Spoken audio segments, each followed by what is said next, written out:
Jangan macam-macam sama Rhoma Irama. Saya bilang orang sekarang kok menghujat Rhoma Irama. Pahalamu itu dibanding Rhoma Irama. Nggak ada apa-apanya. Pengamen sehari yang hidup dari lagunya Rhoma Irama itu berapa juta orang. Coba sampai hitung. Yang begadang, jangan begadang itu.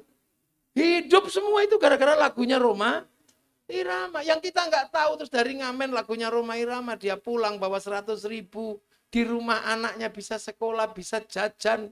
Terus sampean apa yang sudah diberikan untuk orang banyak? Duh, itu berapa pahalanya Rhoma Irama itu? Saya ngomong akhirnya karena Rhoma Irama ini dihujat. Bukan semata-mata karena saya penggemar Rhoma Irama, tapi itu suatu. Makanya orang Eropa, musisi-musisi itu dapat gelar kepahlawanan. Karena mereka menghidupi dengan karyanya sampai level paling bawah tanpa bisa disentuh oleh bansos negara. Ya coba. Orang kadang lupa. Jadi nggak bisa mikir kadang. Rhoma Irama udah tua nanti suul khotimah. Lu jangan-jangan yang nggak punya investasi apa-apa. Cuman bikin gaduh aja itu. Kemudian apa yang terjadi ketika orang Bandung berziarah ke Cirebon ke makam Sunan Gunung Jati? Ketika berziarah ke makam Sunan Ampel, apa yang terjadi? Yang terjadilah kerinduan terhadap tanah di mana gurunya disemayamkan. Kalau itu terus terjadi di beberapa tempat, itulah bibit cinta pada tanah air. Makanya tidak satupun teroris tumbuh dari orang yang suka ziarahku kubur. Seluruh teroris tumbuh dari orang yang anti ziarahku kubur. Nah, kubur siapa? Ya kuburan walladzina ja'u min ba'dihim yaquluna rabbana ighfir lana wal ikhwanina alladzina sabaquna bil iman. Ya orang-orang yang menghantarkan kita mengenal iman, ya para wali, para sunan gitu. Nah, orang-orang itu posisinya seperti apa? Ya masih hidup. La taqulu lima yuqtalu fi sabilillah amwat bal ahyaun, masih hidup. Jangan dikira orang-orang yang lebih dulu bawa iman yang mendahului kita itu sudah mati. Masih hidup. Makanya jangan main-main, jangan kamu ganti makamnya, nanti marah dia. Makam siapa diganti makam siapa? Sementara itu masih hidup karena sabi lillah kok diganti. Ya harus kamu tahlili, biar apa? Biar yang kamu sebut itu orang itulah. Kalau kamu ganti yang lain ya kamu sebut orang lain. Lah aku ini yang mati duluan malah kamu sebut yang lainnya, marah dia. Akhirnya meledos kayak begini ini kan gara-gara begitu itu. Makam diganti-ganti. Tidak boleh, itu rumusnya itu. Yang kita doakan itu alladzina sabaquna bil iman. Orang yang membawakan kita iman. Bukan yang baru datang, yang dulu. Iya. Dan yang dulu itu kalau meninggal masih hidup. Bal ahyaun. Walakin la yash'urun, tapi kamu nggak ngerti. Lah orang masih hidup di alam sana kok nggak kamu kirimi. Malah kamu nyebut nenek moyangnya orang lain. Kacau kamu. Akhirnya dalamnya marah sampai di atasnya jadi panas. Akhirnya konslet ribut sana sini. Dan makanya kau yang mulai, kau yang harus mengakhiri. Jangan disebut. Sudahi. Itulah. Yang bawa Islam ke Cina ya Sa'ad bin Abi Waqqas, sahabat. Yang bawa ke Indonesia ya Wali Songo. Itu penting untuk dipahami. Jadi jangan asal gonta-ganti aja. Kadang nggak ada makamnya, dibikin-bikin ada makamnya, kan nggak boleh. Nah itu makanya kekacauan ini terjadi. Kenapa? Orang nasab ribut apa? Karena apa? Karena yang di dalam ini masih hidup dan diganti. Ya emosi yang di dalam. Ini maunya apa orang-orang ini, anak cucuku ini. Aku yang bapak hutan kok malah yang lain yang disebut ini gimana katanya. Loh itu. Jadi kekacauan ini sebenarnya berawal dari yang itu sebenarnya. Karena apa? Yang di dalam ini marah. Bal ahyaun, masih hidup. Walakin la yash'urun. Bal ahyaun inda rabbihim yurzaqun. Kamu jangan ganti-ganti. Makanya sudah kalau namanya Mbak Bungkuk, ya udah Mbak Bungkuk aja. Itu kan. Loh itu caranya. Makanya Indonesia ini dari dulu tetap tenang. Karena yang datang belakang tetap mendoakan yang lebih dulu yang bawakan iman. Itu yang lebih dulu siapa? Ya ulama-ulama sini dulu. 1400-an, 1200-an itu. Jangan yang belakangan yang kamu urusi. Itu baru. Nah yang baru ganti yang lama, makanya suka ribut itu sekarang. Nggak tahu maunya apa. Assalamualaikum warahmatullahi wabarakatuh. Bismillahirrahmanirrahim. Bismillah, alhamdulillah. Wassalatu wassalamu ala rasulillah Sayyidina Muhammad ibn Abdillah wa ala alihi wa ashabihi wa azwajihi wa dhurriyyatihi wa ahli baitihi wa man tabi'ahum bi ihsan ila yaumil qiyamah. Para alim, para ulama, para kiai, wabil khusus pengasuh pondok pesantren Al-Mas Udiyah Ajengan Mas Ahmad Zainal. Ini kalau sini Ajengan ya. Pangersa. Kalau di tempat saya kiai. Dan di kiai di tempat saya itu enggak cuma manusia. Ada kerbau juga kiai. Kiai Slamet. Ada keris juga kiai, kiai Sengkelat. Ada tombak juga kiai, kiai Pleret. Jadi makanya di Jawa itu kiai itu harus kadang mewakili kebo, kadang mewakili keris. Gitu. Ya harus bisa bekerja seperti kebo, harus bisa sakti kayak keris. Gitu. Tapi kiai itu tetap kiai haji. Yang kita hormati seluruh undangan yang hadir, ada dari pengurus Jamiah Nahdlatul Ulama, Surya, Tanfidiyah, dari TNI Polri, Bapak Asep. Orang Sunda sih Asep mah. Ya Asep mah di dia. Mah di ditu. Dari pejabat pemerintah, Pak Camat. Oh, Kapakesra, wakili bupati. Oh, wali kota. Oh, di sini wali kota ya? Ini kota Bandung. Oh, kota Cimahi. Oh, tempat meninggalnya Kiai Wahid Hasyim. Oh, di sini, Masya Allah. Ya, sebelum kita mulai, kita Fatihah dulu kepada Kiai Wahid Hasyim. Al-Fatihah. Bismillahirrahmanirrahim.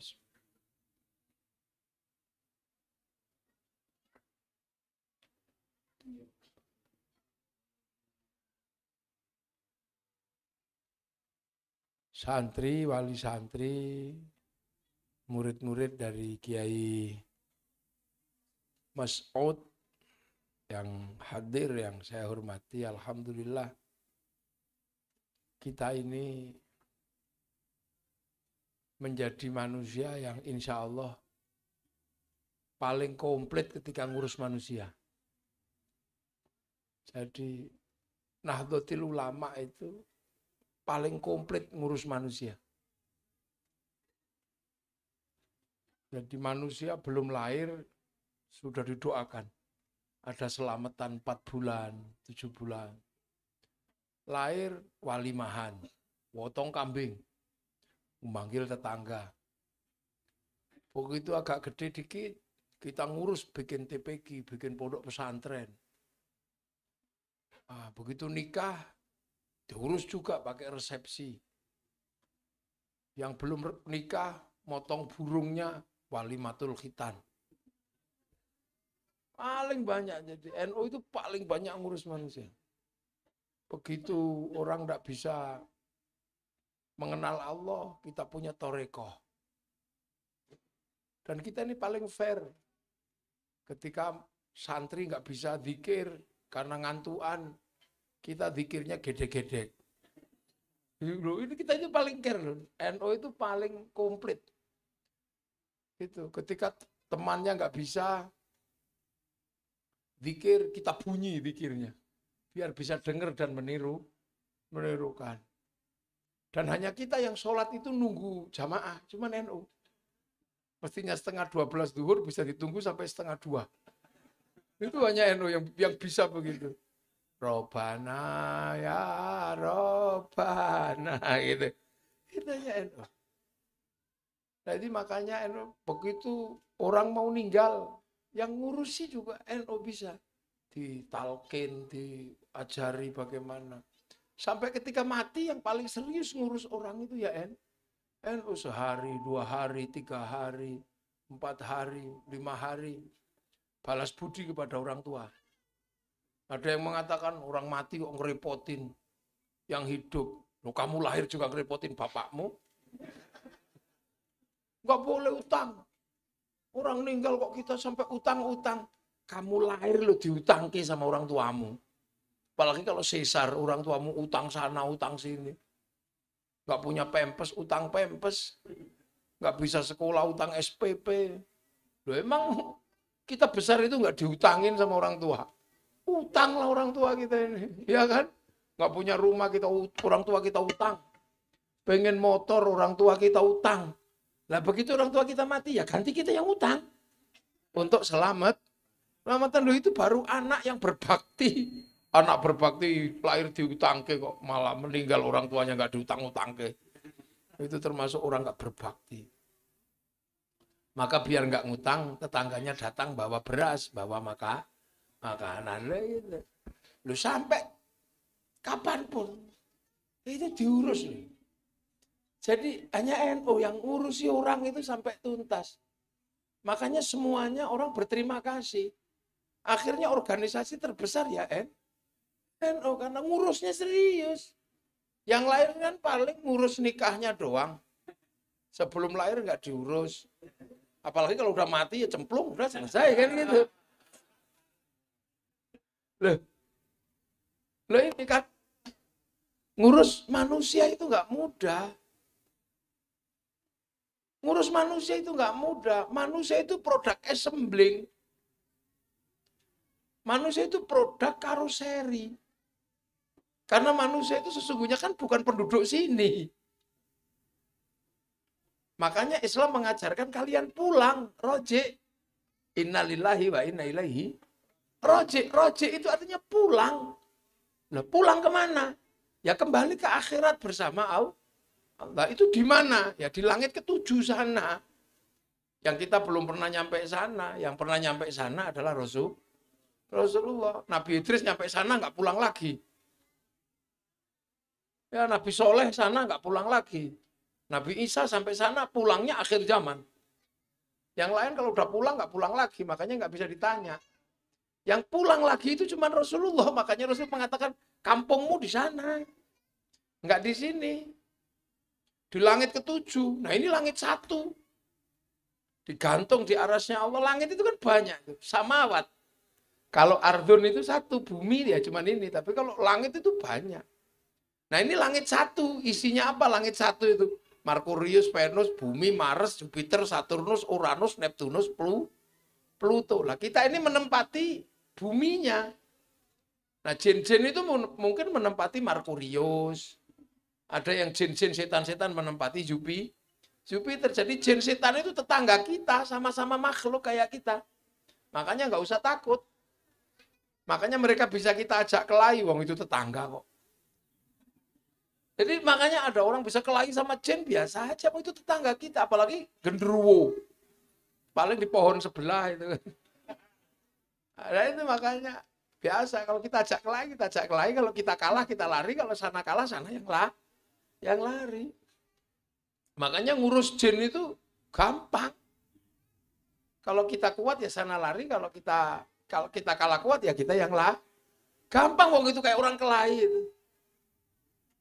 Nah yang susah itu kan ngurus orang seperti aslinya. Siapa? Ya kullu mauludin yuladu 'alal fitrah. Manusia itu suci lah, ngurus itu yang susah.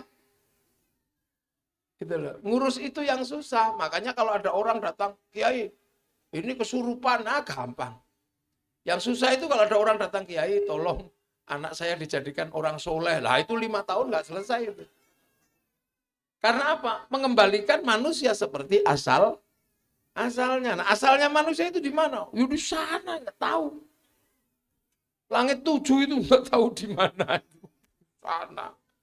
Wong menembus langit 1 ke langit 2 aja harus melewati black hole, lubang hitam. Itu nggak tahu di mana. Stephen Hawking menyebut keluar dari dari langit yang 1 ini melewati black hole, melewati lubang hitam. Nggak bisa ditembus itu. Pesawat belum bisa nyampe. Makanya manusia kalau mau menembus langit ke-7, ini bungkusnya dilepas dulu, casingnya ini. Ini kan bukan manusia kalau ini. Ini kan casingnya, ini kan cuma bungkusnya aja. Produk Bandung. Mungkin Cibaduyut. Ini kan bungkusnya ini. Manusianya di mana? Yang nggak kelihatan, roh di dalam situ. Itu manusia yang dibikin Allah di langit. Kalau ini kan karoseri aja. Buatan Bandung. Orang tuanya makan, terus kemudian diperas jadi kalsium, jadi vitamin A, vitamin C. Itu yang kecil-kecil suruh diem ya. Makanya anak kecil itu jangan disuruh ngaji. Kasih uang biar beli jajan. Iya, anak kecil itu suka kasih duit biar ke warung-warung di situ beli pelembungan, beli jajan gitu. Karena suara anak kecil itu beda sama kita. Resonansinya itu bulat. Jadi kalau masuk ke suara kerumunan, dia utuh suara anak kecil itu. Makanya suara anak kecil itu bisa memecahkan gendang telinga. Kalau kita kan suaranya udah serak-serak, kacau-kacau semua. Lubangnya udah mulai geser-geser di sini. Nah, ini kan orang tua kita makan kan, makan. Ya terus ada yang dikeluarkan jadi tahu, ada yang dikeluarkan jadi kencing, ada yang jadi ini. Nah, saripati makanan manusia namanya nutfah. Saripati nutfah itu adalah zat hidup yang ada dalam setiap makanan karena Allah berfirman, "Idza arada syai'an ayyaqula lahu kun fayakun." Kun itu menjadi zat hidup. Nah, ketika kun itu zat hidup ada dalam setiap kehidupan kok dimakan manusia, nutfahnya itu dijadikan satu, disimpan di tempat namanya sulbi. Nah, sulbi itu orang Jawa nggak tahu sini. Silit kodok orang Jawa bilang. Itu di sini. Nah, itu nanti terus saripati yang namanya nutfah itu dicampur. Punya bapak, punya ibu. Jadi segumpal darah itu. Terus setelah jadi segumpal darah, terus segumpal daging. Nah, setelah jadi daging, baru nyawa itu dikirim ke sini sama Allah. Untuk proses assembling. Proses perakitan. Nah, sebelum diturunkan ke sini, nyawa itu diregistrasi dulu. Di pusat datanya Allah. Jadi Allah itu punya cloud atau pusat data namanya Lauhil Mahfuz. Itu pusat data dunia itu di situ. Yang orang Yahudi Nasrani menyebut tabut Sulaiman. Orang Yunani dulu menyebut kotak Pandora. Kalau orang Jepang menyebutnya kantong Doraemon. Itu jadi orang sudah tahu pusat data di sana. Nah, manusia itu ketika diregister dikasih paketan kan. Rizkimu sekian. Terus jodohmu ini. Terus nyawamu sekian. Makanya kalau paketan nyawa kok habis ya kik, udah selesai. Kullu nafsin dha'iqatul maut. Nah, terus dikirim ke sini. Plung gitu fanfukhurruh. Masuk ke dalam daging tadi itu. Terus dagingnya hidup, kasih daging lebih banyak, kasih otot, kasih tulang, bungkus kulit tumbuhi rambut. Nah, 9 bulan keluar. Nah, jadilah kayak gini itu. Makanya ketika keluar ya tergantung di pabrikan mana. Kalau dibikin oleh orang tua di pabrikan Cina ya keluarnya tembem-tembem sipit. Kalau di pabrikan Eropa ya tinggi besar rambutnya merah. Kalau di pabrikan Arab ya keriting rambutnya gagah. Kalau pabrikan Afrika ya hitam gosong kayak kopi lah. Kalau pabrikan Bandung ya gini nih kecil-kecil pesek-pesek. Ya gitu, makanya kalau pabrikannya kuning hitam ya keluarnya hitam. Kalau yang bikin mancung ya keluarnya mancung. Nah, kalau yang bikin kok cantik sama ganteng ya ini keluarnya. Nah itu. Ya ini manusia, ini harus dipahami betul ini. Konsep manusia itu. Makanya manusia yang asli itu sama aja sebenarnya. Gak ada bedanya mau orang Arab, mau orang Cina, orang apa sama. Karena Allah bikin ruhani itu sama. Bungkusnya aja yang beda. Dan bungkus kan gak ada orang bisa milih. Kenapa dibungkus di Arab, kenapa dibungkus di Cina? Siapa yang bisa milih? Ya Yohanes, hei manusia, kalian aja nggak bisa milih jadi manusia apa kambing. Maka menjadi manusia itu juga tidak boleh sombong, kok nggak bisa milih. Inna khalaqnakum min dzakari wa unsa, aku bikin kalian laki-laki dan juga nggak bisa milih. Ngapain kita sombong jadi laki-laki menjadi perempuan sama-sama nggak bisa milih? Wa ja'alnakum syu'uban wa qabaila, aku bikin kalian berbangsa-bangsa, bersuku-suku. Kita juga nggak bisa milih mau lahir jadi bangsa apa.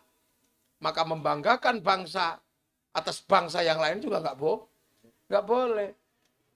Makanya kedudukan manusia itu inna akramakum indallahi atqakum. Itu kedudukan ruhani, ketakwaan.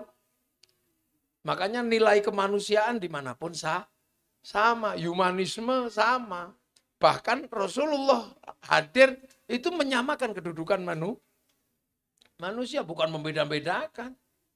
Ya sekarang aja ada yang iseng beda-bedain. Karena nggak ada kerjaan lain mungkin. Kan gitu. Nah, setelah itu ruhani ini kan turun ke sini harus pulang. Makanya karena ruhani itu akan pulang, maka apa? Dia harus membawa bekal. Nah, yang tugasnya nyarikan bekal apa? Jasmani. Karena jasmani mungkin nggak diurus. Ini harus diurus di dunia. Wong ini asalnya dunia. Maka manusia nggak boleh meninggalkan urusan dunia karena ruhani itu bisa hidup di dunia karena dibungkus oleh jasad. Nah, jasad ini dunia. Nggak dikasih makan mati. Nggak dikasih baju mati. Makanya dunia ini harus diurus. Nah, makanya urusan manusia di dunia ini kan paling banyak karena dunia ini harus diurus. Dan nggak bisa diurus sendiri. Yang ngurus bagiannya macam-macam. Ada yang ngurus nya dok. Ada. Punya pabrik Pampers itu kan ngurus nya dok. Loh ya orang jadi kaya karena ngurus manusia itu. Ngurus kotoran giginya, punya pabrik odol, punya pabrik sikat. Ada yang nggak bisa punya pabrik dulkola. Loh ini apa ya? Ini kursi, ini kan ngurus bokongnya manusia. Speaker ngurus kupingnya manusia. Air ngurus mulutnya Mana ada? Sekarang kipas angin ngurus keringetnya Karpet ngurus kakinya Mana ada di dunia ini yang nggak ada urusannya sama manusia? Saya pengen tahu. Dunia semua ini ngurus manusia. Gitu. Makanya tubuh ini harus diurus. Nah, ketika manusia mau pulang dikasih bekal. Bekal pulang itu apa? Ya barang dari sana. Makanya bekalnya Al-Quran itu juga dari sana. Bal huwa Qur'anum Majid fi lauhim mahfuz. Sholat ya dari sana. Bekalnya itu. Nah, bekal kaum muslimin sana. Makanya Rasulullah ketika mau kasih bekal manusia, diajak ke sana dulu untuk ditujukan ini loh kampung aslinya manusia. Makanya kalau pengen pulang membawa bekal, ya harus mengambil bekal-bekal yang dari sana, dari Al-Quran, sholat, atau dulu yang disebut rukun iman, rukun Islam. Nah itu bekalnya. Nah bekal itu yang ngurus siapa? Pondok pesantren yang ngurus kiai. Kalau yang ngurus Pampers, ya pabrik Pampers. Ngurus Jadi ada yang ngurus sendiri-sendiri, sampean nggak usah heran. Makanya harus komplit. Yang ngurus bekal yang dari sana kiai, karena kiai penerus para nabi. Yang ngurus dunia ya ada. Nah itu maka urusan manusia ini nggak bisa ditinggal. Tangan ini dunia, ya urus dunia yang bagus. Kasih gelang, kasih jam tangan, kasih cincin. Yang bagus tangannya. Gigi itu dunia, ya diurus dengan dunia. Kasih behel, kasih apa. Itu. Nah itu makanya jangan sekali-sekali manusia ini dipisah-pisah. Karena di dalam dirinya ada ruh yang urusannya agama. Tapi dia tidak bisa bertahan tanpa adanya jasad. Makanya urus jasad, urus agama. Nah itu makanya jangan dipisah-pisah. Lah disitulah makanya kalau pengen ngerti kenapa kiai itu toleran, kenapa kiai itu tenang, nggak ribut. Karena kiai tahu Sholat itu agama. Siapa yang mengatakan sholat itu dunia? Sholat itu akhirat. Tapi karena dilakukan oleh manusia, sholat menjadi dunia. Sholat itu nutup aurat. Tutup aurat itu kain. Kain itu urusannya pabrik kain. Kebetulan yang punya pabrik kain itu Cina. Maka jangan ngamuan sama Cina. Tinggalnya pergi, kamu telanjang. Jadi kenapa kalau kita pengen tahu kenapa sih kiai itu kok nggak ngamuan? Ya karena hidupnya nggak bisa. Terus tiba-tiba ngotot ya nggak bisa. Sholat itu wudhu. Wudhu itu akhirat. Tapi wudhu pakai air. Air itu pakai sanyo, pakai pipa. Air wudhunya diurus kiai, airnya diurus mas pion. Pipa sama yang diurus mas pion, afian, macam-macam. Sholat itu masjid. Masjid itu dunia karena ada semen, ada besi, ada batu. Maka jangan suka ngamuk sama pabrik semen. Ya dunia itu begitu. Haji itu agama. Tapi begitu berangkat, kiai cuma nyuruh sampai ke depan bank. Karena pilotnya nggak mau dikasih sangu. Diuruslah sama bank. Bank itu urusannya obligasi. Obligasi itu urusannya sama Bank Devisa New York, punyanya Rothschild Rockefeller, tokoh Yahudi. Begitu mau berangkat dipasrahkan naik pesawat. Pesawat itu yang bikin orang Yahudi sama Nasrani. Kenapa kiai nggak habiskan orang Yahudi dari muka bumi? Renang kita pergi hajinya. Loh. Jadi sampean pengen tahu kenapa kiai itu tasammu, tawazun, tawassut. Nggak bisa. Nah itu dunia. Makanya manusia itu bisa hidup juga karena dunia. Apa? Makan. Diperintah kulu wasrobu. Makanlah dan minumlah. Tapi begitu makan doanya apa? Allahumma barik lana. Kenapa bukan barikli? Kenapa barik lana? Berkailah kami mutakallim al ghair. Kenapa bukan mutakallim wahda? Ya makan itu urusannya orang banyak yang nanam siapa dan tempatnya di mana kita nggak tahu. Apalagi kiai mana tahu berasnya dari mana. Beras bulog apa beras Cianjur apa beras Rojolele nggak tahu. Yang nanam siapa? Yang nggak tahu entah di mana. Begitu panen yang bikin mesin pemanen orang Jerman. Begitu jadi beras di tanah yang bikin rice cooker siapa? Yang bikin kompor siapa? Yang bikin bumbu siapa? Yang nanamnya di mana? Kunyitnya. Yang bikin cobek siapa? Begitu sudah jadi bumbu dikasih garam. Orang Bandung mana punya garam? Yang punya garam orang Indramayu, Cirebon itu. Sampean tahu waktu bikin garam ditambah itu nggak kencing ditambahnya. Ya tahu, makanya orang Jawa kalau bilang uyah, yang satu uyuh. Podo asine. Begitu garam itu diantar ke Bandung, sampean tahu sopir truknya nggak mampir di warung remeng-remeng. Loh makanya barik lana, berkahilah kami. Al-Quran itu bila sautin wala harfin, tapi ketika turun ke dunia ditulis sekarang. Setelah ditulis, kemudian dicetak, percetakan Quran, utang bank dulu sebelum dibeli negara. Makanya kiai tidak mudah, riba, ntar dulu itu kehidupanmu di situ. Kenapa kiai itu tenang? Ya karena dunia itu berbagi, makanya untuk urusan dunia dan agama Rasulullah hanya menyatakan mayuridillahu bihi khairan yufaqihu fiddin. Siapa yang dikehendaki menjadi baik oleh Allah dikasih ngerti urusan agama. Lah khairan di situ nakiro. Khairan itu kalau nakiro maknanya khairan kamilan, kebaikan yang sempurna. Nah lah baik sempurna itu pasti bukan milik manusia, itu hanya milik Allah. Karena Allah itu qiyamuhu binaf.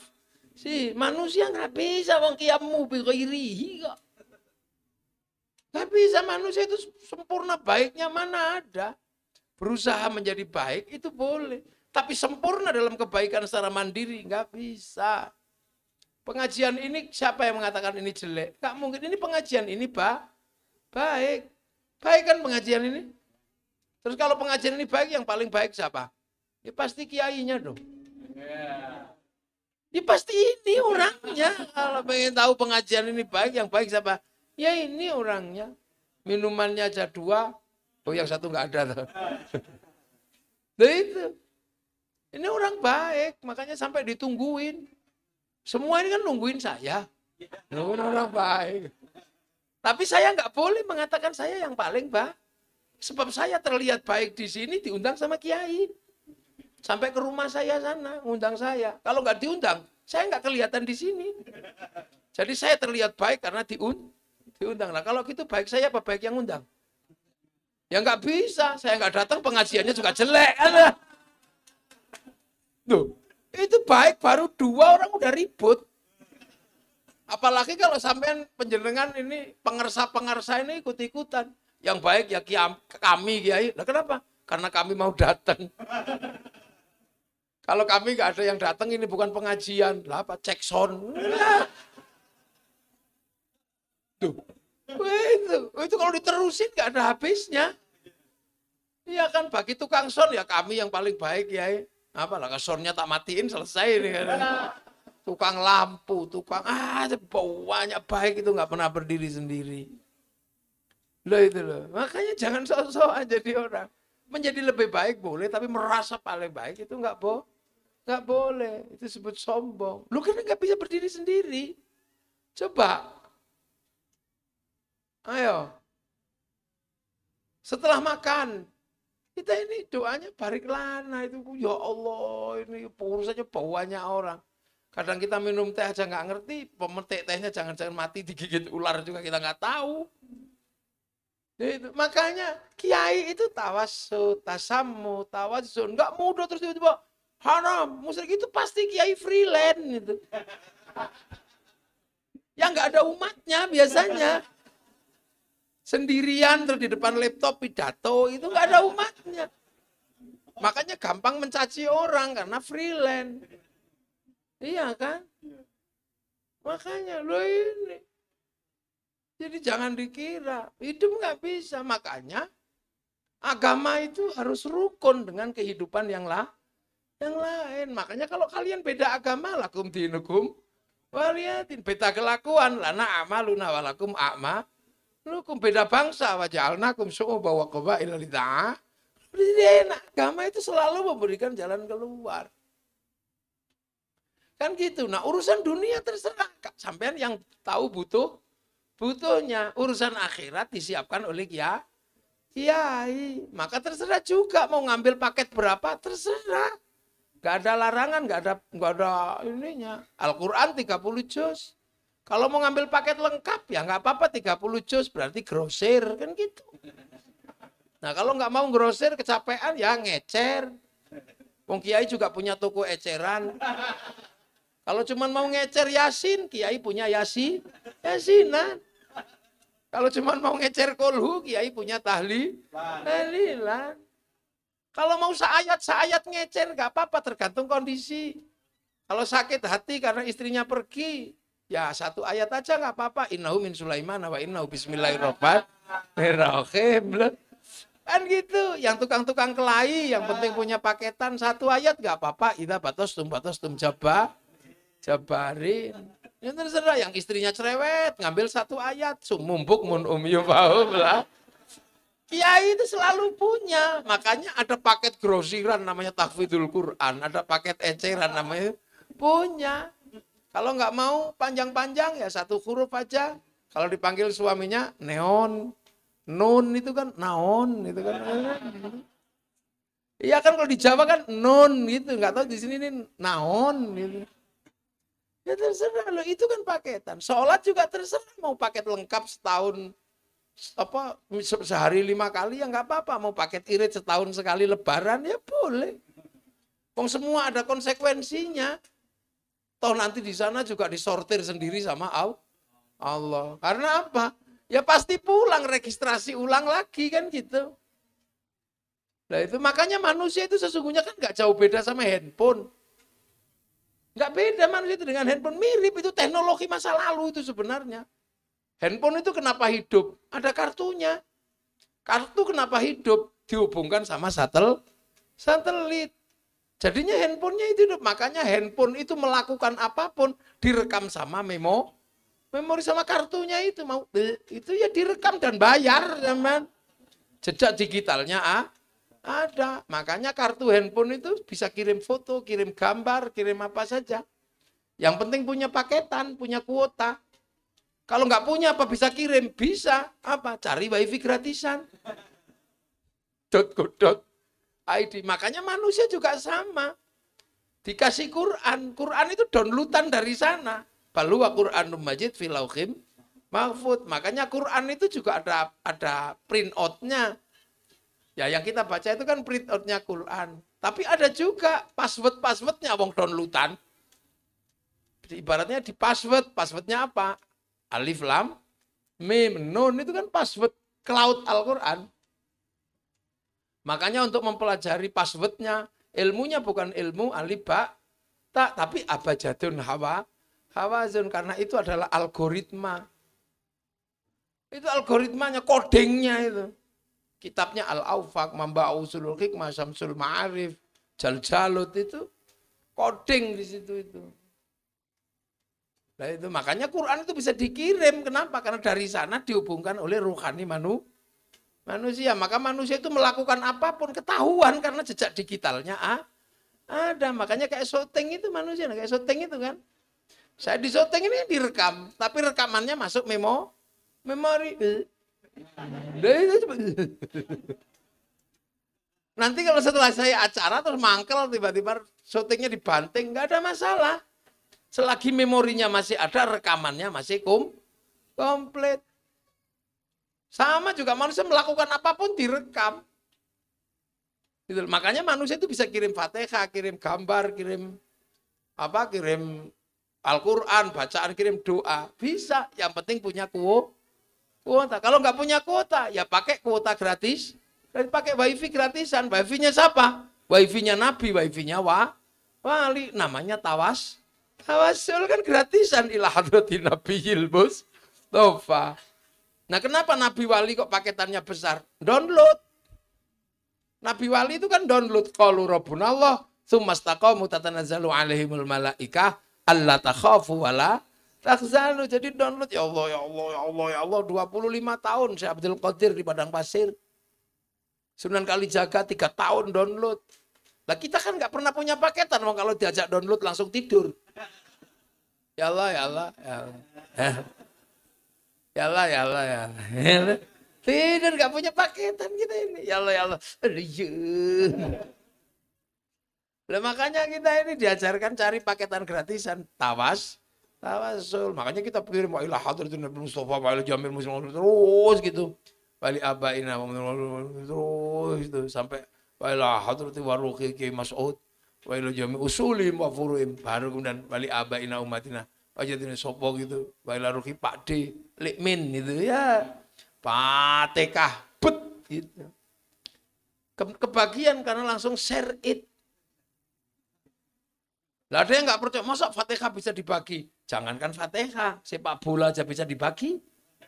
Satu orang nonton di Qatar, dinaikkan ke satelit, dibagi ke seluruh dunia. Namanya siaran langsung, bagiannya sama. Makanya orang kalau nggak percaya doa bisa dibagi, orang itu nggak punya TV.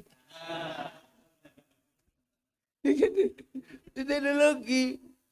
Nah itu makanya. Itu makanya ini manusia tidak boleh lupa bahwa ini alat rekam kita sebenarnya. Tangan melakukan apapun direkam. Makanya kalau bisa hidup itu cari rekaman yang bagus. Makanya dilatih biar rekamannya bagus. Maka kiai-kiai punya majelis zikir, majelis tarekat. Itu kan untuk ngelatih jasad ini biar rekamannya bagus. Ya Allah, ya Allah, ya Allah, ya Allah, ya Allah, ya Allah. Mulutnya bisa bunyi nyebut Allah. Kepala nggak bisa bunyi, maka diajari gede. Tangan nggak bisa bunyi, disuruh pegang tasbih. Kaki nggak bisa bunyi, disuruh bersila. Untuk apa? Latihan. Ya Allah, ya Allah, ya Allah, ya Allah, ya Allah, ya Allah. Biar nanti kejedot dot, masya Allah, rekamannya Allah. Telinga diajak ngaji pakai sound besar-besar biar telinga kenal Allah. Begitu dengar suaminya ngorok, alhamdulillah. Tanpa tak tengok saya masih tahu suami saya masih hidup. Kan enak. Lah iya. Tangan megang barang panas, masya Allah. Kaki kena tai ayam subah. Nah, akhirnya rekamannya kan Allah semua. Jadi besok ketika di print out itu ya keluarnya Allah. Tapi kalau nggak pernah dilatih, sendal hilang, oh kambing, ya kambing rekamannya. Begitu di print kok ada kambingnya, kambingnya dipanggil sama Allah. Beng, kenapa kamu di situ katanya? Kok di hatinya orang itu? Iya ya Allah, saya difitnah sama orang itu. Difitnah gimana? Ini saya itu loh dituduh nyuri sendal sama dia. Padahal seumur hidup kan dia mestinya tahu nggak ada kambing kok nyuri sendal katanya. Saya nggak rela dia masuk surga ya Allah. Makanya kita diajari latihan. Ala bidzikrillah tatmainnul qulub. Itu kan latihan. Makanya sampean kalau datang ke sini latihan ya Allah, ya Allah, ya Allah, ya Allah. Mata yang terlatih itu enak melihat ayam naik masjid. Alhamdulillah. Begitu nelek jerot, alhamdulillah. Ayam paling pinter sedunia. Nelek buang kotoran di atas masjid. Akhirnya santri Al-Mas'udiyah bisa praktek toharoh, membersihkan tai ayam dari atas masjid. Nah, kalau nggak ada tai ayam yang dibawa ayam, apa bisa praktek toharoh? Nggak bisa, wong kiai itu dosa bawa tai ayam ke atas masjid. Ini pelajaran dasar, makanya ya. Kiai-kiai itu mana yang suka bengak-bengok, teriak-teriak? Nggak ada kan. Makanya karena agama ini hidup bersama dengan lingkungan. Agama nggak bisa berdiri sendiri tanpa manusia dan lingkungannya. Maka agama jangan sampai menjadi akar permusuhan. Jangan agama jadi akar permusuhan. Maka kalau bisa agama itu mempersatukan. Makanya ketika agama itu datang ke Indonesia, ketemu manusia yang berbeda suku, beda bangsa, beda agama, ya udah yang rukun aja. Kayak Rasulullah waktu di Madinah ketemu dengan yang berbeda, Rasulullah hanya menyatakan, kullukum ra'in wa kullukum mas'ulun an ra'iyati. Kalian semua adalah para pemimpin yang harus hidup saling bertanggung jawab antara yang mimpin dan yang dipimpin. Nah, orang yang hidup saling bertanggung jawab dalam perbedaan itu namanya ra'iyah. Ra'iyah adalah orang yang hidup berbeda-beda tapi saling tanggung jawab. Akhirnya konsep ra'iyah diterapkan di Indonesia menjadi rakyat. Itu konsepnya Rasulullah. Makanya rakyat itu konsepnya Rasulullah yang isinya apa? Orang beda suku, beda bangsa, beda agama, bisa rukun saling bertanggung jawab. Itu bisa memimpin dan bisa dipimpin. Dan satu-satunya negara muslim dunia yang sanggup mengambil kalimat ra'iyah untuk warga bangsanya hanya muslim Indonesia. Nggak ada. Makanya orang ra'iyah itu kalau ngumpul di Indonesia disebut musyarakah. Namanya masyarakat. Kalau berbeda faham, wasyawirum fil amri musyawarah. Karena dulu yang nata adalah para wali, maka daerahnya disebut wilayah. Wilayah itu yang akhirnya jadi NKRI, Negara Kesatuan Republik Indonesia. Itulah akhirnya dengan konsep ra'iyah kita selamat, tetap Bhinneka Tunggal Ika. Ra'iyah menjamin perbedaan, tapi menjamin keselamatan. Hasilnya apa? Arab satu bangsa pecah puluhan negara. Eropa satu bangsa pecah puluhan negara. Afrika satu bangsa pecah puluhan negara. Cina satu bangsa pecah puluhan negara. Kita puluhan suku bangsa agama mampu bersatu dalam satu negara kesatuan Republik Indonesia. Ini negara paling syar'i itu ya Indonesia. Cuman yang belajar di sini kacamatanya bukan kacamata Indonesia, kacamata Timur Tengah, kacamata ya kacau semuanya. Apalagi kalau melihat orang Indonesia lebih rendah daripada dia lebih kacau lagi itu. Loh ini kan konsep. Makanya para ulama dengan konsep ra'iyah membuat agama menjadi alat pemersatu. Mana ada agama membedakan? Nah, agar bersatu maka wa'tasimu bihablillahi jami'an wa la tafarraqu, bersatu. Doa itu hablillah. Makanya kiai kalau doa nggak pernah sendiri-sendiri, tapi bareng. Kiainya yang doa, santrinya amin, amin. Kalau kelamaan, amin. Kiainya paham. Walhamdulillahirabbil alamin. Tapi begitu yang doa kok tambah banyak, diajak ke alun-alun Cimahi, namanya istighosah. Kalau udah sampai sana, bakul cireng ya seneng, bakul cilok ya seneng, bakso ya laku, roda ekonomi berputar, konsep ra'iyah terjaga. Makanya kiai nggak pernah mundur untuk apa? Untuk membiayai kerukunan di Indonesia. Dengan cara apa? Doa aja menjamin kerukunan. Ada orang mati, rukun sampai 3 hari, 4 hari, 7 hari, 40 hari. Rukun, kalau sudah rukun selama 7 hari, ayam laku, buah-buahan laku, pasar bergerak. Enak, semuanya bergerak. Kalau kemudian ziarah ke makam gurunya, bis pariwisata lah, laku, semuanya laku, elep laku. Nyambut tamunya wali, orang jualan nasi lah, laku, jual katok lah, laku, Cibaduyut terserap semuanya.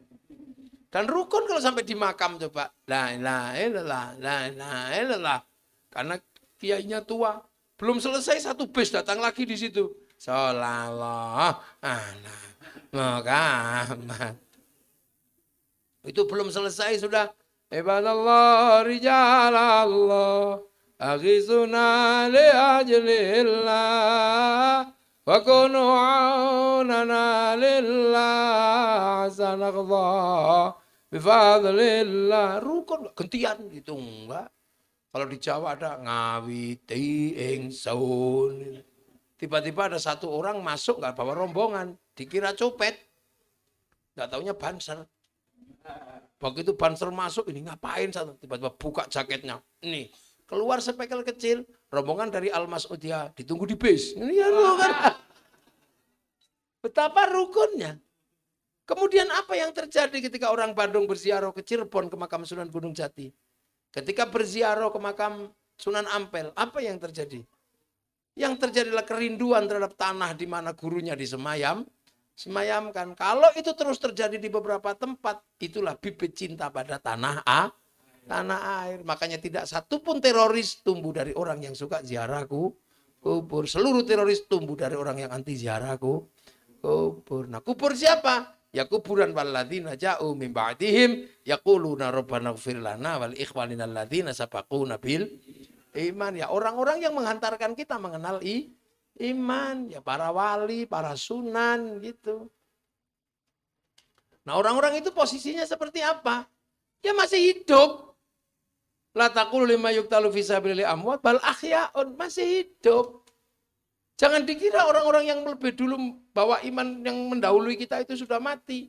Masih hidup. Makanya jangan main-main. Jangan kamu ganti makamnya. Nanti marah dia. Makam siapa? Diganti makam siapa? Sementara itu masih hidup. Karena sabi lillah. Kok diganti? Ya harus kamu tahlili. Biar apa? Biar yang kamu sebut itu orang itulah. Kalau kamu ganti yang lain, ya kamu sebut orang lain. Loh, aku ini yang mati duluan, malah kamu sebut yang lainnya, marah dia. Akhirnya meledos kayak begini, ini kan gara-gara begitu itu. Makam diganti-ganti. Tidak boleh, itu rumusnya itu. Yang kita doakan itu alladzina sabaquna bil iman. Orang yang membawakan kita iman. Bukan yang baru datang, yang dulu. Iya. Dan yang dulu itu kalau meninggal masih hidup. Bal ahyaun. Walakin la yash'urun, tapi kamu nggak ngerti. Lah orang masih hidup di alam sana kok nggak kamu kirimi. Malah kamu nyebut nenek moyangnya orang lain, kacau kamu. Akhirnya dalamnya marah sampai di atasnya jadi panas. Akhirnya konslet ribut sana sini. Dan makanya kau yang mulai, kau yang harus mengakhiri, jangan disebut. Sudahi. Itulah. Yang bawa Islam ke Cina ya Sa'ad bin Abi Waqqas, sahabat. Yang bawa ke Indonesia ya Wali Songo.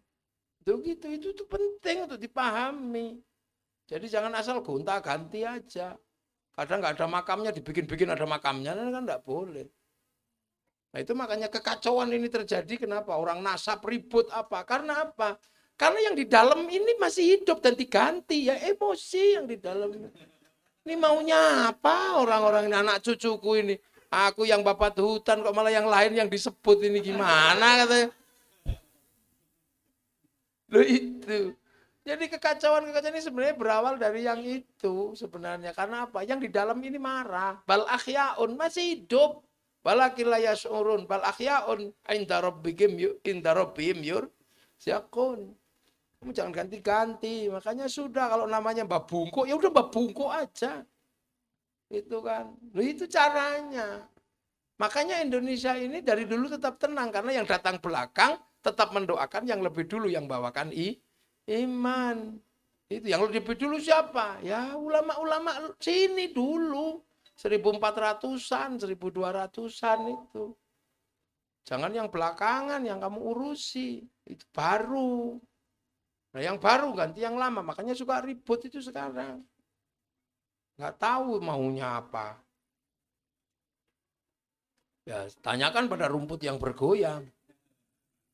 Nah, itu jadi Al-Quran itu tegas walladzina ja'u min ba'dihim yaquluna rabbana ighfir lana wa li ikhwanina alladzina sabaquna bil iman. Nah, sabaquna bil iman itu bal akhyaun masih hidup. Walakillah yas'urun lahu masih hidup di alam sana, waktunya dikirimi kok beda dikirimi. Apa itu? Biasanya nasi Bandung itu nasi apa? Nasi uduk apa nasi tumpeng. Kok ini nasinya beda ini yang dikirim ke sini ini. Nasi model apa kok keras-keras dikit gini? Biasanya ayam kok berubah jadi kambing. Susah ini. Nah itulah itu dasar sekali memahami manusia yang datang dari Allah kembali kepada Allah. Loh itu makanya. Jadi dibikin rukun. Sholawat itu kan terserah sampai mau sholawat seperti apa. Tapi sama kiai dibikin rukun. Yang ibu-ibu, yang orang suka dangdutan, ya gaya dangdut. Ya Rasulullah, salamun alaik, dan itu. Yang suka India, ya Indianan. Ya Rasulullah, salamun alaik, ya Rafi'asya, niwantaraji tumhiyo mate, haruitum hiyo. Lah ya kan, yang suka India, apa yang suka Jawa, ya Nabi salam alaika, ya Rasul salam alaika. Anglia numpak perahu lah yang Jawa. Yang orang Sunda ya Rasulullah salamun alaik. Esdilin macece, kalapa muda kan itu. Situ Ciburu launa di pancing. Nah kan ada begitu kan. Nyaredet hati ningali sorot socana. Nah, soca itu mata kan. Sama di Jawa juga mata, soca. Bahasa halus. Cuman bahasa Sunda ini ada yang kebalik-balik sama bahasa Jawa. Di sini dahar kasar. Sana dahar halus, malah yang halus tuang. Ya kan? Mana tuang? Iya kan? Ya yang sama sini sama sana cuma satu, badok. Babadokan. Yang orang Sunda yang setiap saya tak tanya jawabannya beda-beda itu cuma satu. Itu. Borokokok. Itu apa artinya si borokokok itu? Hese. Leet. Lah itu. Wah, akhirnya kan semuanya terus rukun kan dengan gaya apa-apa, kumpul di alun-alun Cimahi bersola. Wah, akhirnya gagang pancing laku, bendera laku, slayer laku, spanduk laku, rukun. Jadi agama itu kalau bisa itu menarik yang lain untuk mendapatkan barokah. Akhirnya yang jualan barokah, yang jenis ini. Jadi orang itu kembali kepada Allah itu kalau bisa mari yang rukun bersama semuanya. Makanya kalau semalam saya katakan, jangan macam-macam sama Rhoma Irama. Saya bilang orang sekarang kok menghujat Rhoma Irama. Pahalamu itu dibanding Rhoma Irama, nggak ada apa-apanya.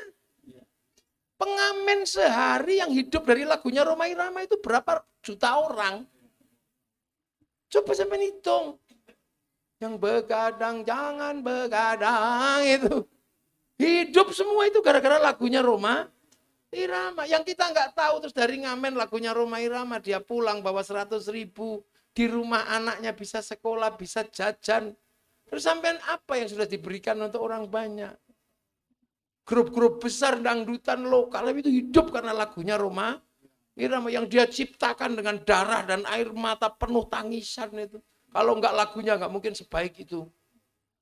Itu berapa pahalanya Rhoma Irama itu? Saya ngomong akhirnya karena Rhoma Irama ini dihujat. Bukan semata-mata karena saya penggemar Rhoma Irama, tapi itu suatu. Makanya orang Eropa, musisi-musisi itu dapat gelar kepahlawanan. Karena mereka menghidupi dengan karyanya sampai level paling bawah tanpa bisa disentuh oleh bansos negara.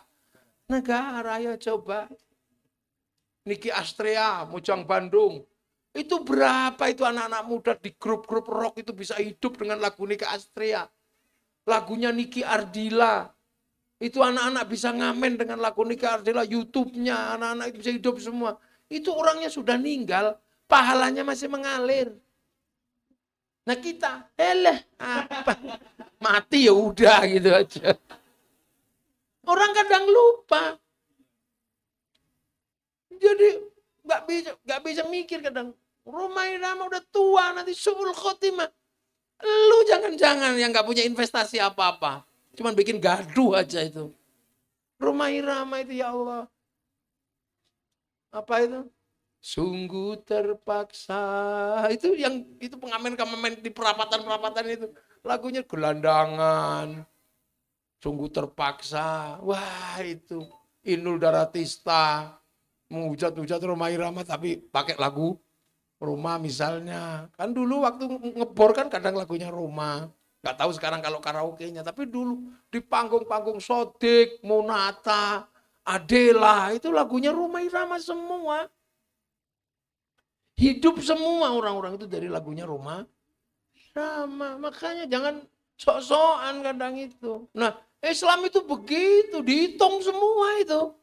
Oleh Allah menjadi rangkaian kebaikan menuju Allah. Karena baik itu nggak bisa berdiri sendiri. Jangan dikira. Kan gitu. Makanya kita ini hidup dalam konsep hidup bersama.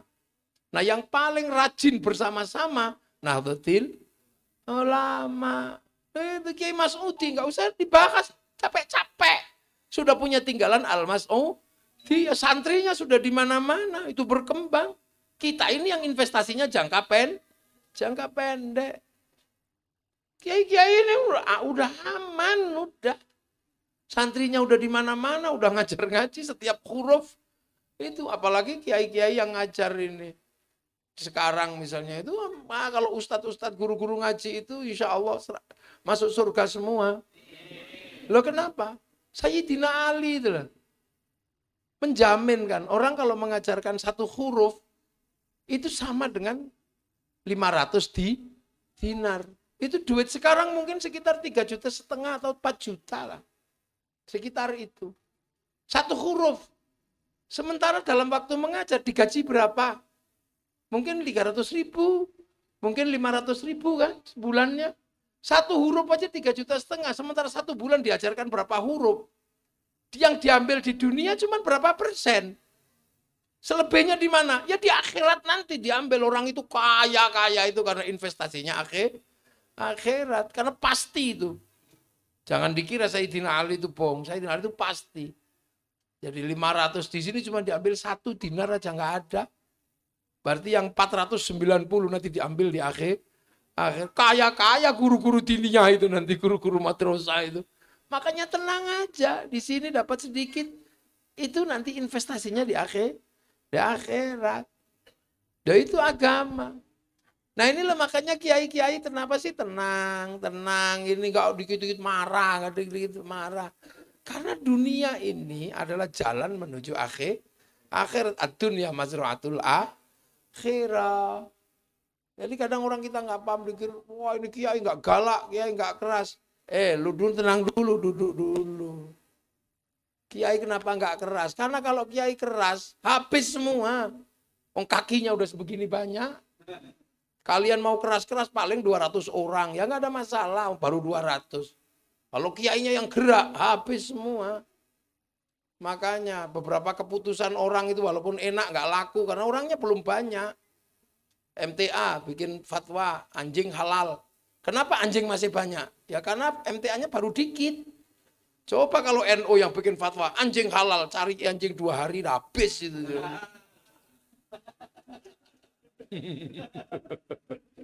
Coba. Kenapa tikus masih banyak? Ya karena yang menghalalkan tikus baru 1-2. Coba kalau NU menghalalkan tikus, baru 3 hari tikus sudah habis dari bumi Bandung ini. Makanya jangan coba-coba. Akan tetapi dengan sistem kebersamaan yang dibangun oleh Nahdlatul Ulama, enak para kiai. Ngumpul, dibiayai sendiri. Makanya kiai-kiai kadang duitnya itu habis untuk membiayai agamanya. Mulutan mengeluarkan berapa ratus miliar itu para kiai itu sebandung. Kalau lagi bulan Maulid sehari berapa kali maulidan. Semuanya mengeluarkan uang, tenda uang, son uang. Apalagi kalau manggil grup sholawat, mahal lagi. Makanya kadang pondoknya nggak jadi apa gitu. Tapi apa? Bangsanya terjaga, kerukunan terjaga. Makanya tinggal apa-apa pesen kiai aja. Pesen kiai. Negara kok punya problem bayar pajak gitu. Pesen kiai aja disampaikan setiap hari ketemu umat. Makanya selagi kiai ini tidak berseberangan sama negara tetap aman. Apalagi kalau negaranya paham. Karena kiai sudah banyak mengeluarkan uang untuk kebersamaan sehingga pondoknya tidak keurus, maka tugas negara membantu pembangunan pondok. Nah itu baru ketemu juntrungnya nanti. Gitulah. Ketemu juntrungnya. Nah itu namanya subsidi silang. Pesen apa ke kiai? Kenapa Hizbut Tahrir yang sudah berapi-api bisa hilang di Indonesia? Karena kiai serentak bergerak. Ini bendera tauhid. Ini bendera la ilaha illallah. Enggak, itu bendera Hizbut Tahrir kata kiai. Kamu kalau anti ini anti la ilaha illallah. Enggak, bang aku tahlilan ya la ilaha illallah. Tapi ini bendera tauhid. Enggak. Aku anti bendera PKI mas, Palu Arit. Tapi kalau ke sawah tetap pakai arit, pergi nukang tetap pakai palu. Gitu aja enak lagi. Tiba-tiba ini Syiah. Lagunya Haddad Alwi Syiah. Kiainya halak gitu aja kok Syiah. Wong yang lebih parah dari lagu itu ada. Apa? Lagu Indung-Indung. Aduh Siti Aisyah mandi di kali rambutnya basah. Tidak sembahyang, tidak puasa. Di dalam kubur mendapat siksa. Kok pakai nama Siti Aisyah kenapa sih? Ya itu bukan Siti Aisyah istri Rasulullah. Itu Siti Aisyah Cimahi. Itu aja. Enak. Kiai tolong kiai, corona kiai. Polisi, tentara kalau ngurus corona kemarin dipasrahkan sama polisi. Nggak mempan karena apa? Mesti mencegah sholat Jumat. Polisi kok nyegah sholat Jumat bisa dimarahi sama masjid. Berhubung kiai ya sudah. Besok nggak usah sholat Jumat ya. Siap kiai, cocok. Libur, ada itu. Loh karena dalilnya pasti ada. Besok nggak usah mudik, nggak usah.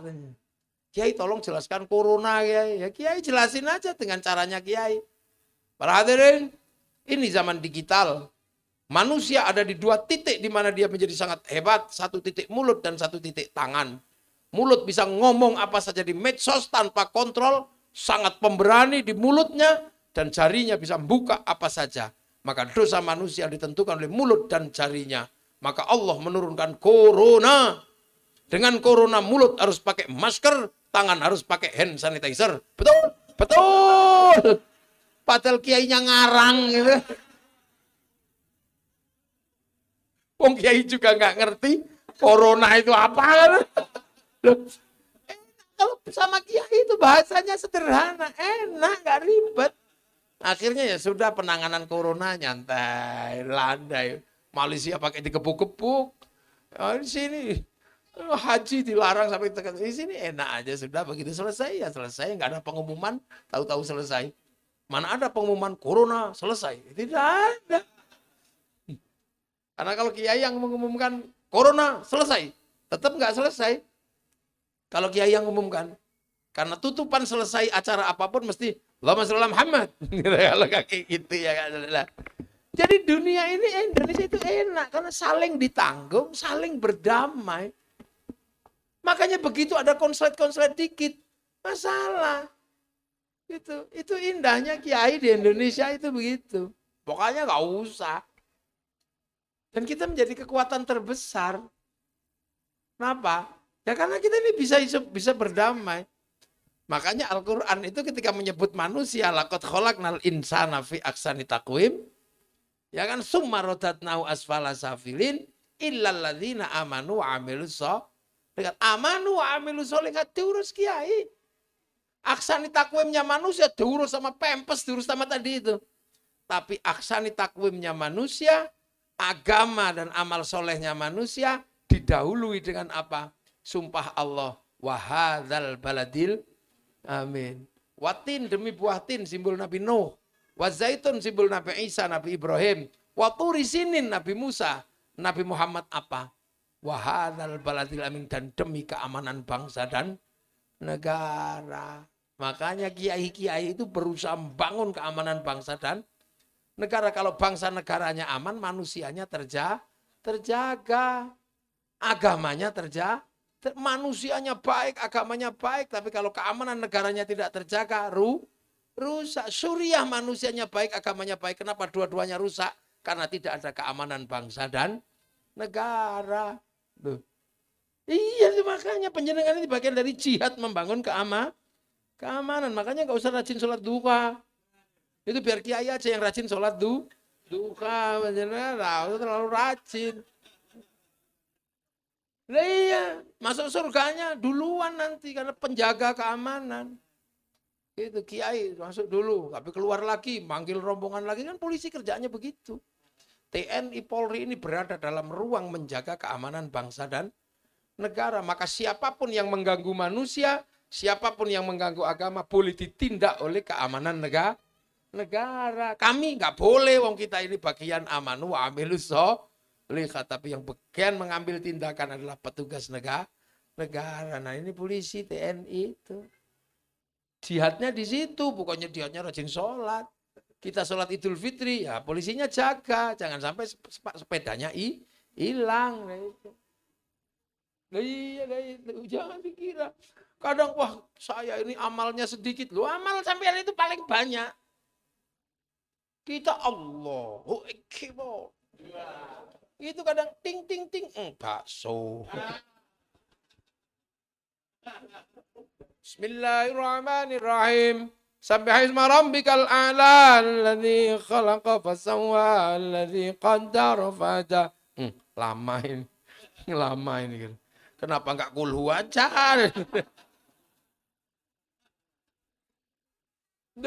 Jadi itu makanya kenapa sih kiai-kiai ada tawassut, ada tasammu, ada tawazzun. Yang lain itu kadang teriak-teriak, nggak jelas juntrungnya. Bank haram, tapi kemana-mana pakai duit. Duit itu produksi bank, bukan KUD. Jadi Allah ada gitu lah. Nah ini, ya bersama ini. Nah kiai itu juga tahu agama itu kalau sudah berbicara Tuhan, bicara Allah itu kan paling menangan itu orang kalau sudah ngomong agama. Makanya kiai itu dibatasi kalau lagi ngomong agama. Ada dua, kiai sakti sama kiai kurang sakti. Kalau saya ini kiai kurang sakti, maka nggak perlu dibatasi.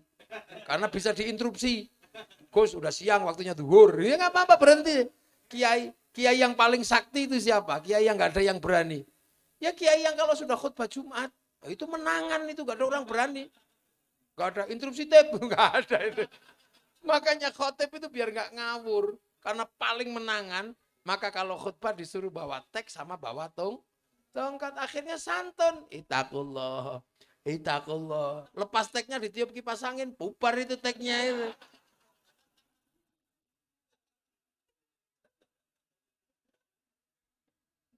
Dengan dia.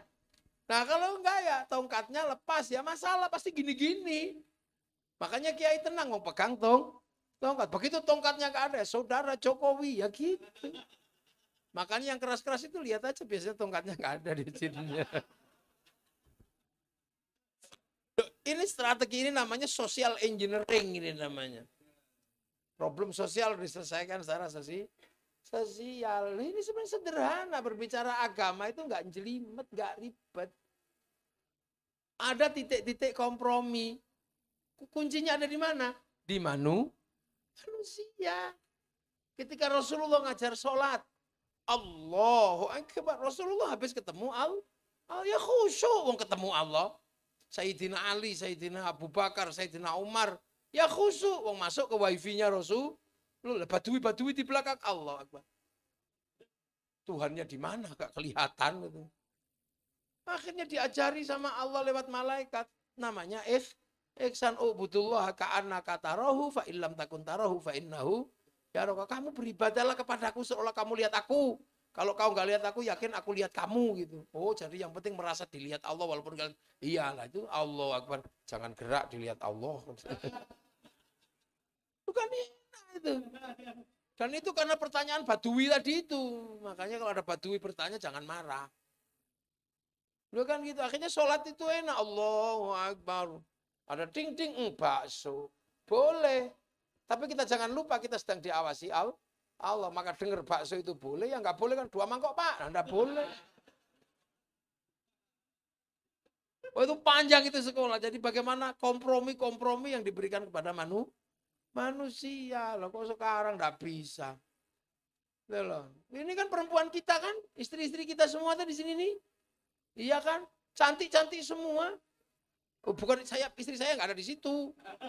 Istri sampean kan? Itu. Tujuan pernikahan itu apa? Hifdun nasl. Jaga keturunan. Agar apa? Karena jaga keturunan. Di situ harus ada sakinah, mawaddah, rahmah. Nah untuk sakinah, perempuan itu harus cantik. Yang menyediakan bedaknya aja orang Perancis. Bukan orang Cibaduyut. Yang menyediakan bedaknya itu parfumnya orang Perancis. Makanya kita jangan suka marah-marah sama Perancis. Kembali ke bedak Bandung nanti. Beras ditumbuk ya belunteng semua kan gitu. Semua nggak ada. Nah, itulah agama. Makanya kiai-kiai dari dulu itu terkenal santun, biasa, nggak ngamuan, nggak apa. Lah kuncinya di situ. Jadi kebaikan itu nggak pernah bisa berdiri sendiri. Kan gitu. Makanya orang masuk surga pun rombongan, zumaron rombongan. Nah itu makanya sampean kalau mau nyusul Kiai Mas'udi ya monggo. Tak kasih tips mati. Tak kasih. Mati itu tipsnya ada 3. Tinggal sampean mau ngambil paket apa. Paket lumrah ada. Kullu nafsin dha'iqatul. Ditunggu ya datang, nggak ditunggu ya datang. Makanya semoga pas datangnya nggak jelek, maka berbuatlah baik. Nah, ada itu nggak usah dibahas itu mati yang lumrah itu. Nah, ada mati kelas eksekutif. Siapa? Mati syahid. Membunuh orang kafir yang melawan agama Allah. Itu mati syahid. Tapi masalahnya sekarang yang susah itu nyari orang kafir. Susah carinya di mana coba? Di Indonesia, di negeri Ro'iyah tidak ada orang kafir karena mereka bayar pajak, hidup bersama, rukun. Makanya banyak sekali yang pengen mati syahid di Indonesia, akhirnya mencari orang kafir nggak ketemu, tetangganya di kafirin.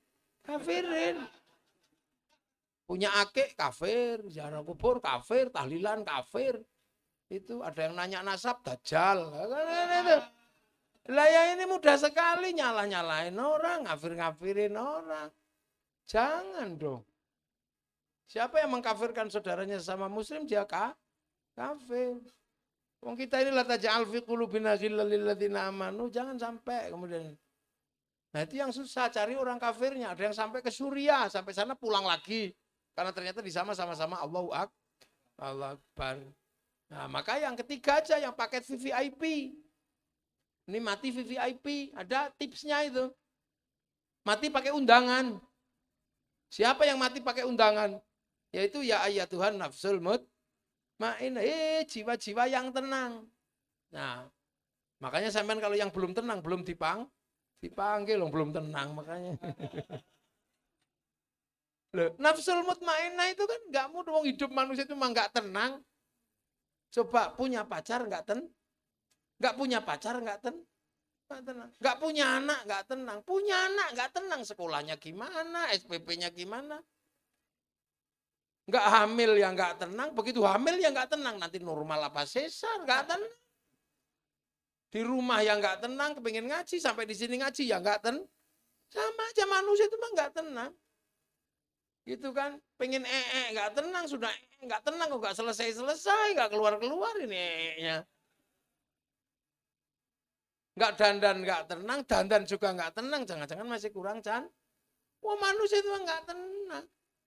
Coba yang saya mencari tenang, nggak ada, susahnya luar biasa.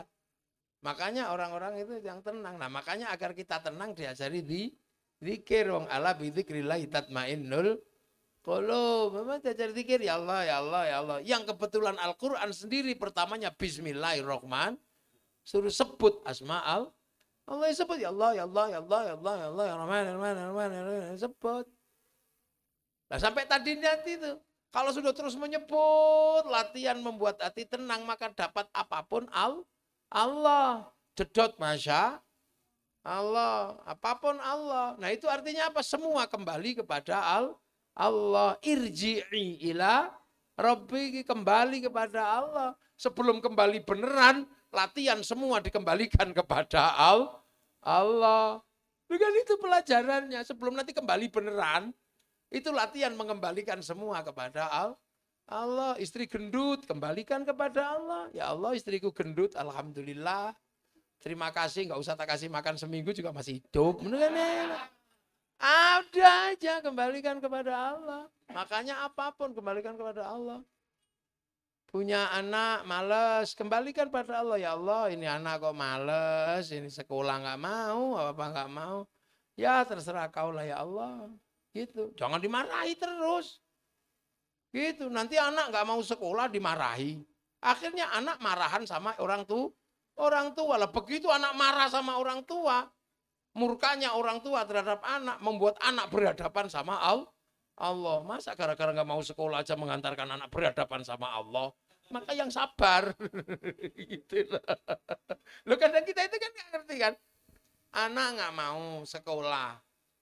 Oh nggak mau sekolah aja kan ya. Tidak semua kehidupan ini diselesaikan dengan sekolah. Kenapa anak kalau nggak sekolah itu tiba-tiba kemudian jalan hidupnya ruwet? Ya karena kadang gara-gara anak nggak sekolah kita marahi terus anak. Akhirnya anak nggak rukun sama kita. Begitu anak nggak rukun sama kita, dia nggak rukun sama Allah. Anak dimarahi sama kita, dia marah sama kita. Akhirnya anak yang marah sama orang tua berhadapan sama Allah. Wa sukhtullahi fi sukhtil itu makanya hati-hati. Makanya pondok juga harus menggunakan kalimat-kalimat yang sederhana. Jangan sampai kemudian di pondok anak nggak punya uang, ngambil punya temannya. Itu jangan pernah disebut pencuri.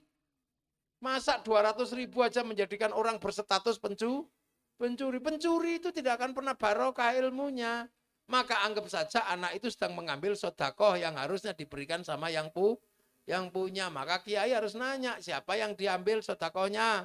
Saya kiai, berapa? 200.000. Lah kiai ngasih 200.000. Lah makanya kiai harus kaya itu begitu.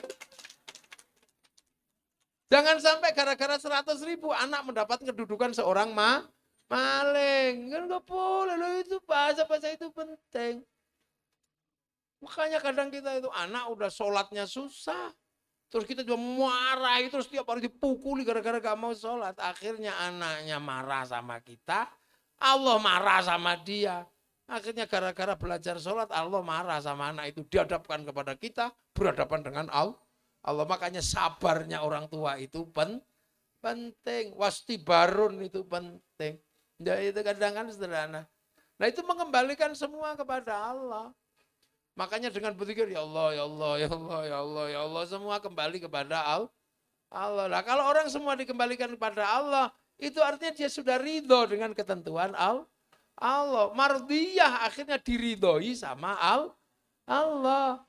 Jangan sampai kita mencari keridhaan kepada Allah, tapi malah anak kita jatuh kepada ketidakridhaan Allah. Radiyatam mardi. Baru fadkhuli fi ibadi. Kamu masuklah ke dalam rombongan-rombongan hambaku yang radiyatam mardi. Maka sebelum masuk betulan kita di dunia belajar pengen menjadi rombongan itu kan usaha kayak gini nih.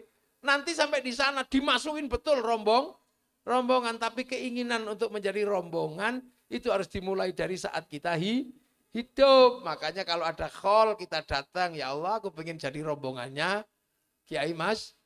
Oh ya Allah aku pengen jadi rombongannya Syekh Abdul Qadir Lani, makanya kalau cari rombongan hati-hati, jangan sampai bis abal kacau itu nanti, nggak nyampe terminal itu.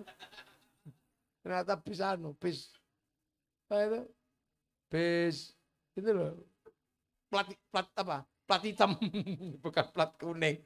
Lah itu berusaha, makanya kalau ada call datang apa kayak gini, ini ikut rombongan, latihan menjadi rombongan, ya duduk, ya mendengarkan, ya walaupun mungkin nanti kita tidur, mata kita nggak dengar, nggak lihat, kuping kita nggak dengar, tapi bokong kita duduk tetap menjadi rombongan, karena penumpang itu kan nggak perlu melek, yang penting duduk ngorok kan nyampe tempatin gitu. Makanya saya selalu ajarkan kepada santri-santri, nak sekalian, mungkin ada kakekmu dulu nggak terlalu rajin sholat. Mungkin nanti nggak bisa menjadi rombongan, tapi cucu yang menjadi bagian wawaladin sholihin ya Allah menginginkan agar kakeknya masuk rombongan. Kamu punya duit berapa nak? 1.000, 2.000, nggak apa-apa. Kamu titipkan di khol kiai, nggak usah banyak, 1.000 nggak apa-apa. 2.000 nggak apa-apa, rupiah nggak usah gede-gede. Nanti kalau kamu punya kambing ya ikutin kambing. Tapi kalau kamunya cuma burung darahmu ikutkan di khol. Dengan niatan apa? Agar kakekku ini menjadi rombongan, agar bapakku menjadi rombongan. Kita punya bule mungkin tante ya, uwak yang kadang kita lihat nggak terlalu rajin, punya anak juga nggak terlalu mengerti. Bahwa orang tuanya itu harus seperti apa, sampean ponaannya, aku pengen uakku menjadi bagian dari rombongan, makanya aku nitip yai di khol bahaya Mas'ud, 5.000 untuk kakekku ini, untuk nenekku ini, untuk paman ini, itu seperti itu. Itulah, titipkan untuk biar menjadi rombongan. Nah itu penting dipahami, kadang kita ini nggak harus besar. Tapi kesadaran fathuli fi ibadi, pengen menjadi bagian dari rombongan itu penting. Siratal mustaqim, ada siratal ladzina an'amta alaihim. Makanya kadang orang itu nggak ngerti, anaknya nggak ngaji, nggak apa, tapi kita ponaannya tahu, oh itu dulu nggak terlalu rajin sholat. Ya saya punya ayam tak titipkan 1 untuk di khol ini, fathuli fi ibadi, pengen menjadi bagian dari rombongan. Baru wadkhuli jannati, baru masuk surga juga rombongan. Karena apa? Baik itu nggak berdiri sendiri. Jadi kalau imam masuk surga, makmumnya pasti ikut. Lah dia mendapat derajatnya imam karena adanya makmum. Dia dapat 27 karena makmumnya ikut. Coba makmumnya nggak ikut, dia cuma dapat 1. Akumulasi pahala itu karena bersama mata rantainya, dan itu Allah nggak pernah lupa dengan catatan itu. Mithqala dzarratin khairan yarah, mithqala dzarratin syarran yarah. Makanya tolong ya, bahwa kita ini punya paling enggak latihan dulu menjadi jiwa yang tenang. Itu penting dalam kehidupan. Nah itu manusia, makanya beda manusia dengan yang lain. Sapi beda, karena manusia akan kembali kepada Allah, dan terserah sampean mau dengan bekal apa, monggo, yang banyak ya monggo. Allah punya tempat yang berbeda-beda di sana. Nanti kalau yang pakai 30 juz ya tempatnya ada, yang pakai nuntok tadi itu juga ada. Yang jahat juga ada tempatnya. Yang nakal ya ada tempatnya, ada mesin cucinya Allah. Ada jahanam, ada jahim, ada apa saja. Nah itulah, maka kita semua sesungguhnya hidup ini adalah pilihan kita untuk kembali dengan cara apa. Karena apa? Kita dikasih akal untuk memilih. Selebihnya seberapa kuat kita memilih untuk hidup kembali bersama Allah dalam surganya khalidina fiha abada. Amma ba'du. Loh ini baru muqaddimah saya. Loh ini belum mulai ngaji. Iya belum mulai ngaji. Makanya jangan sok-sokan nyala-nyalain wakil wali kota gitu. Ini tanda tangannya buat jalan bagus. Pahalanya banyak. Kita jalan di situ, sembahyang di situ, 1 tanda tangannya bisa memperbaiki 10 masjid. Iya. Tapi satu tanda tangannya juga bisa merusak Masjid.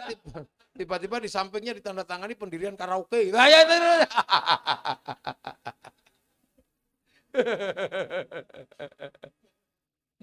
Tapi ya nggak apa-apa untuk ujian kiainya. Nah itu ya, makanya nggak bisa terus kita melupakan orang yang telah mendahului kita. Siapa yang mengajarkan kita, ya itulah yang akan disebut sabaku nabil iman. Nah sekarang ini sabaku nabil imannya diganti-ganti ya kacau. Sementara yang di sana bal akhyaun tetap hidup, mau hidup kok diganti-ganti, nggak boleh. Ya, semoga Yai Mas'ud yang sudah mendahului kita semua mendapatkan tempat sebagai ahli jannah. Ya, kita yang nyusul nanti ditempatkan juga sebagai bagian dari jannahnya Allah Subhanahu wa taala. Tapi syaratnya apa? Dunianya rukun. Al-Fatihah.